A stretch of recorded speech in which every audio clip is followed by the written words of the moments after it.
Ren, good job back there, man. If it can't be avoided, I'll do what I must. Ren crouches down in the bag wearily.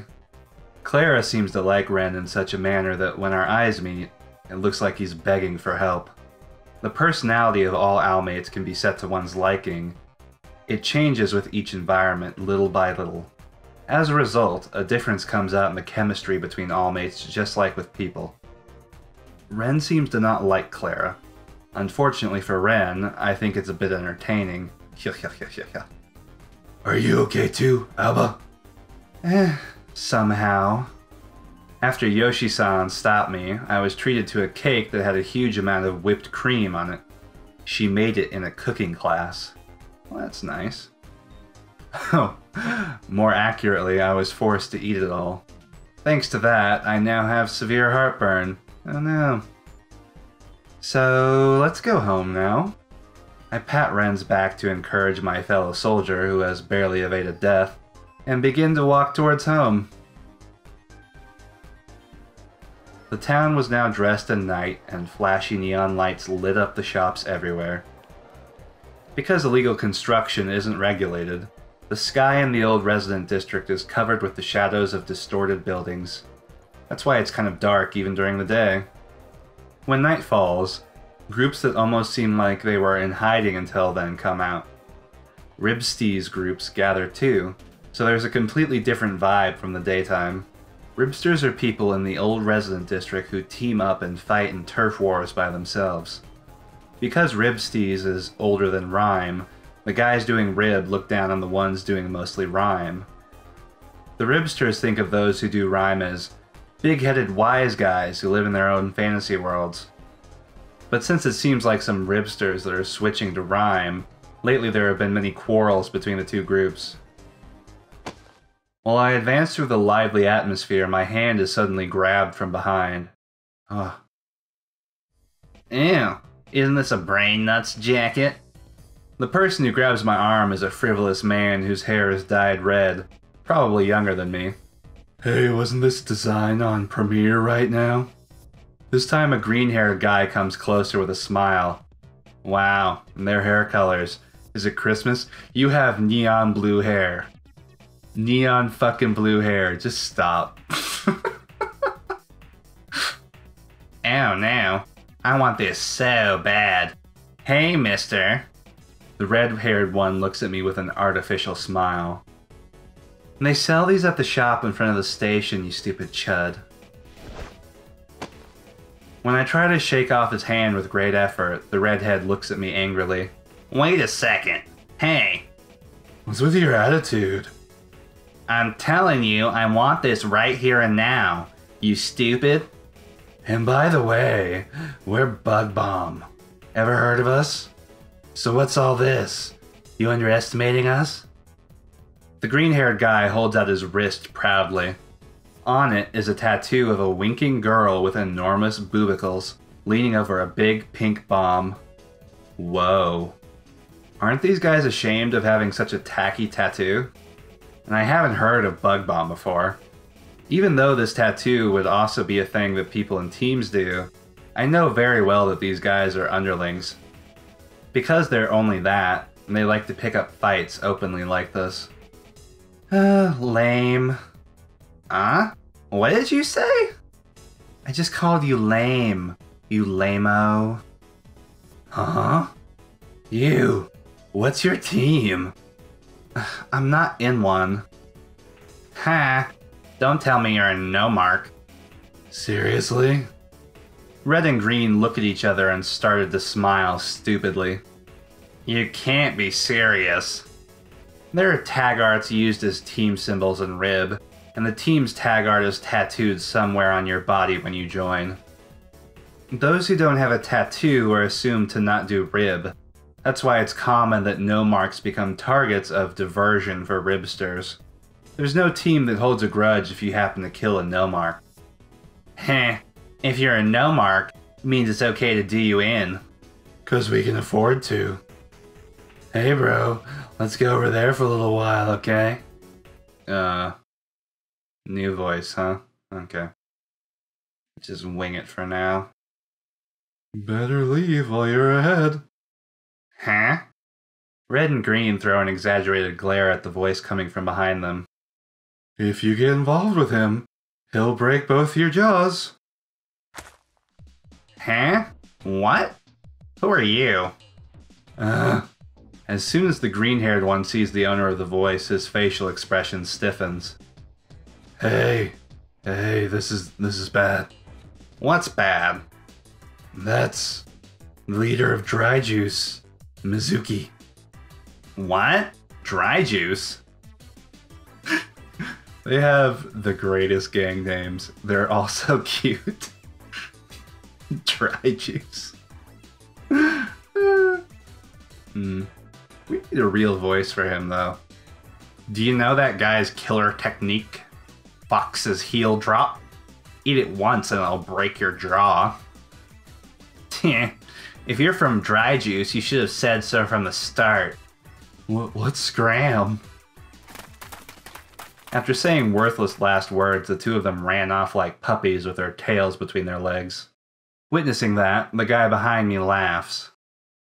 That was pretty lame. If you're gonna run, don't start a fight at all. Already knowing his identity, I turn around. Yo, like, long time no see, Alba.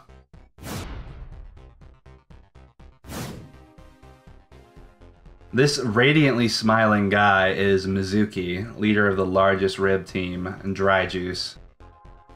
Look a bit lower than his dark hair and below one of his green eyes and you'll find a tear tattoo, his team's symbol, proudly displayed on his dark skin.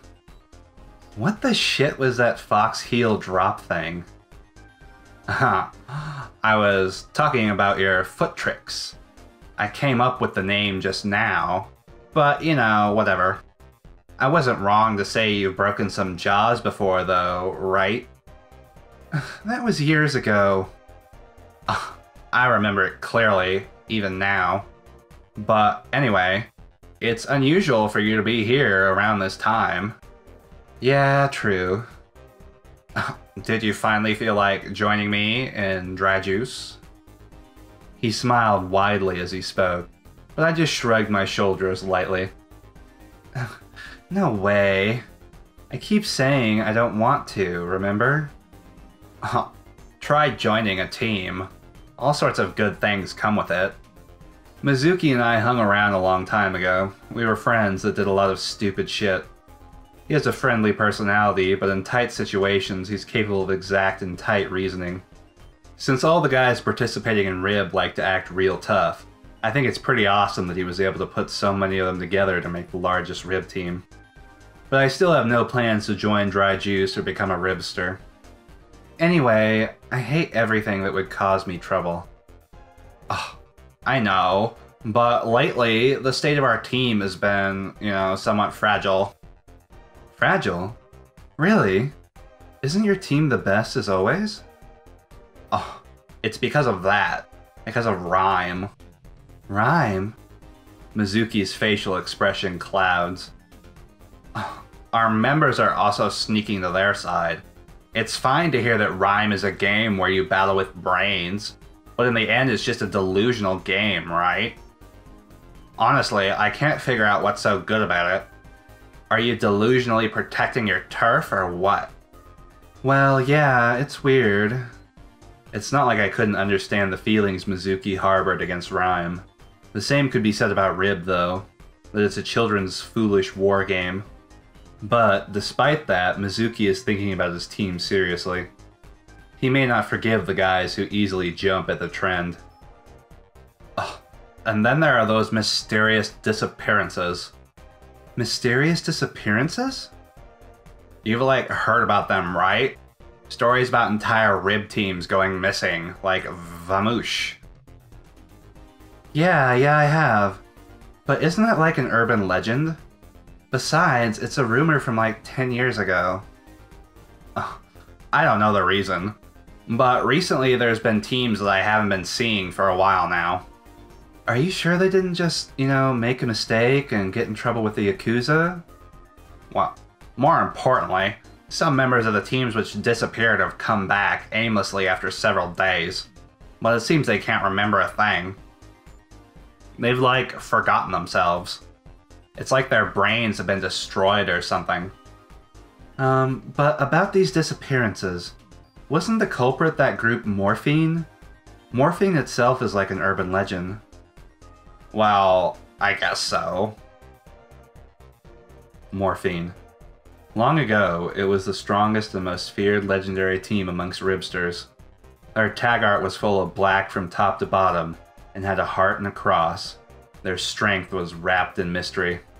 Though there were various rumors, all contents were scattered and nothing made sense. Those disappearances were the same. Even if there are guys that saw Morphine, there are no specific stories or evidence at all. If it turns out that Morphine's not behind this, then I've been thinking that it's probably those Rhyme dudes. Isn't that a bit far-fetched? Well, I'm not completely serious about it. It's just like that recently the Rhyme guys have been getting carried away. But, as for things like the disappearances, and even destroying people's minds, can they even do that? Would it have caused a huge commotion if they could? Oh, no, I do know that. That's why I'm not too serious. Suddenly, a cheer arises nearby. Surrounding people begin to run in that direction. Mizuki clicks his tongue and grimaces. Rhyme, huh? I'm not feeling too well. I'll be leaving. See ya, Alba. And make sure to show your face at the shop sometime soon. Okay. See ya. Mizuki waves with his open hand and advances through the crowd, pushing away those who are gathering at the Rhyme site.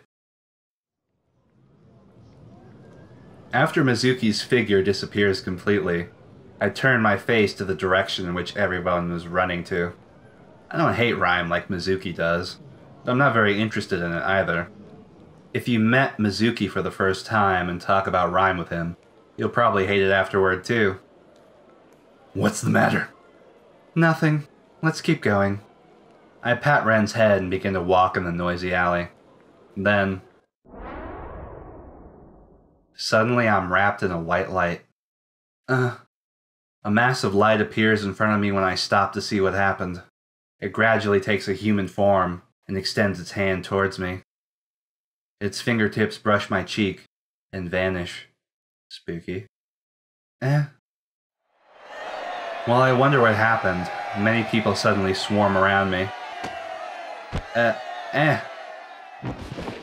Whoa. I'm mobbed by an excited group. I don't think I can slip out of here. Usui. Usui.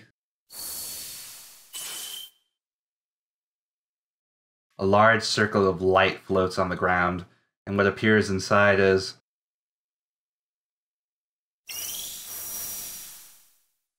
a body of a woman with multiple arms sways slowly and then stops. Now, sorry to have kept you waiting, everyone. Rhyme's starting now. The first battle of today is between Rhyme Name's Player and Route 44. This is Rhyme. I've seen it several times at a distance, but this is the first time I've been up so close. What appears within the light is the symbol and referee of Rhyme, Usui. Usui speaks in a deep voice. So I picked the wrong voice then. Okay. Contradicting its appearance.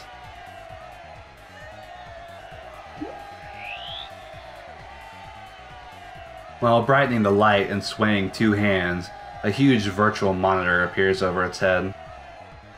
The audience can watch the state of the game from that monitor. The participants are already standing on both sides of Usui and adjust the settings of their all-mates. Okay, so we need a deep voice for Usui.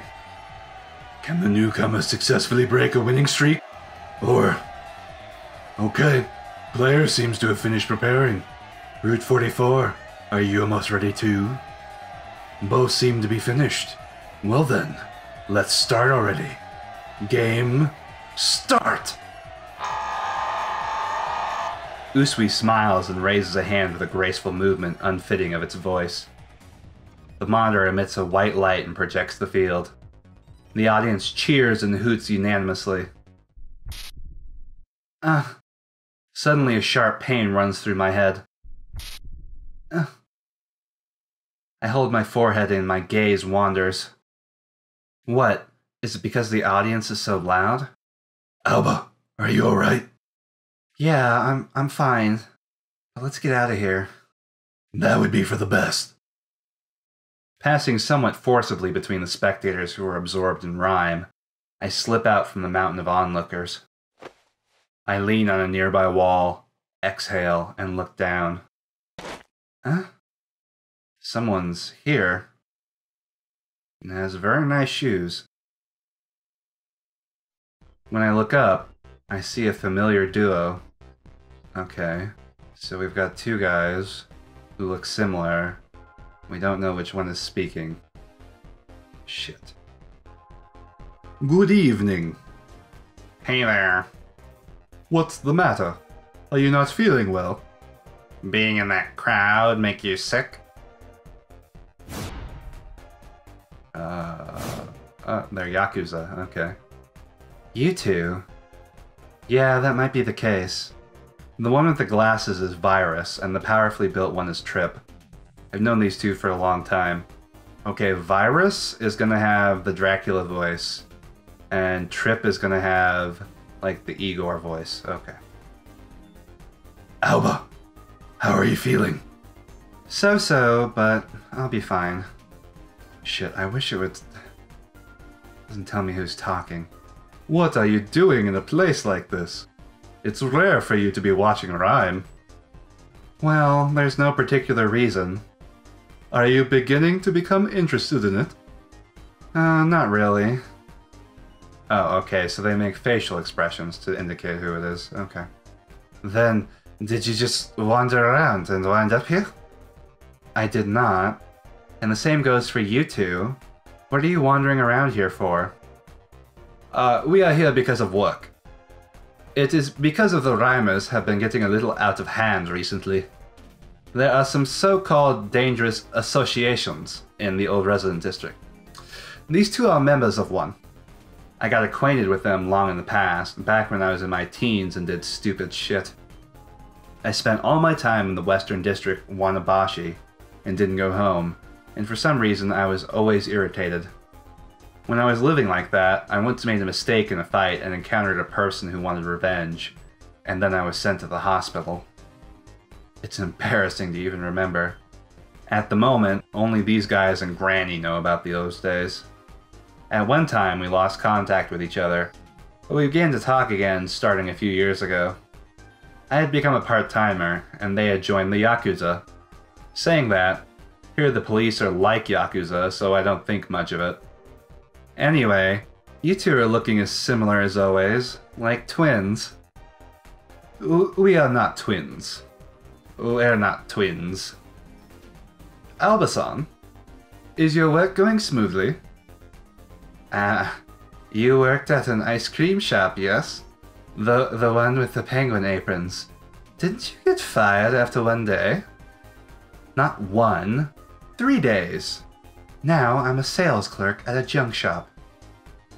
What was it? Biodu? Heibon. Junk shop Heibon. I've worked there for quite some time now. Who's talking? I assume it's Virus. Working at a place with that name doesn't fit you, Oba-san. Well, if you want to behave violently again, call us anytime. I knew it. See, it was him, he blinked. We are fairly prosperous, so I'd recommend it. I'll only accept your thoughts. I still often think that I'd like to see you fighting again, Oba-san. That's right, because we're your fans. Oh my, Route 44 takes 250 damage. Have we finally reached the climax? The excitement of the audience reaches its peak as Usui continues to broadcast the rhyme. And then... oh. I'm gonna assume this is a cop. There's someone breaking it up. Hey! You hooligans! A voice enters, dividing the enthusiastic atmosphere.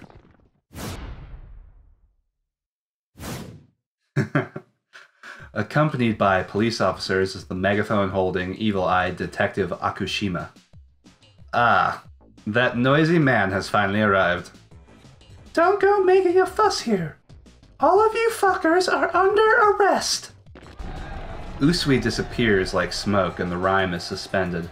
The participants and the spectators escape in all directions. Akushima. He's a detective who abuses his authority and does whatever he wants to. The number of victims who have been arrested or received abuse by this guy on false charges are countless. Fitting to his haggard appearance, he's called the god of death of the old resident district. Better run away from here. You hurry too, Oba-san. Yeah. Bye-bye, Oba. Wait, you idiots! Don't run away! We're gonna arrest every little shithead here!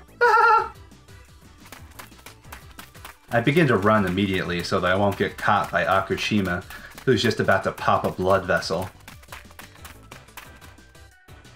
I decide to continue to Aogi Street. Oh. Ah. I almost get hit by a motorcycle when I turn at the corner while running. I quickly roll onto the ground. I blankly look up at the bike. The man doesn't get off of it. His eyes are focused on me. When I see his eyes, for some reason, chills run through me. The man says nothing and speeds off on his bike again. Hey! I stand up in a hurry, but it's already too late. The motorbike makes a roaring sound and speeds down the street in a twinkling of an eye. That bastard. He almost caused a traffic accident, and he didn't even apologize for almost killing me either. It's not an uncommon thing in this town, but I'm still angry. I shudder when I think that I could have been run over by that shithead. Alba, are you alright? Yeah, just barely, but that was close. It's a relief you're safe. Yeah. I'm calmed by Ren's concerned words and my anger fades. Well, since I was safe, it should be fine. I change my mood and begin to walk home.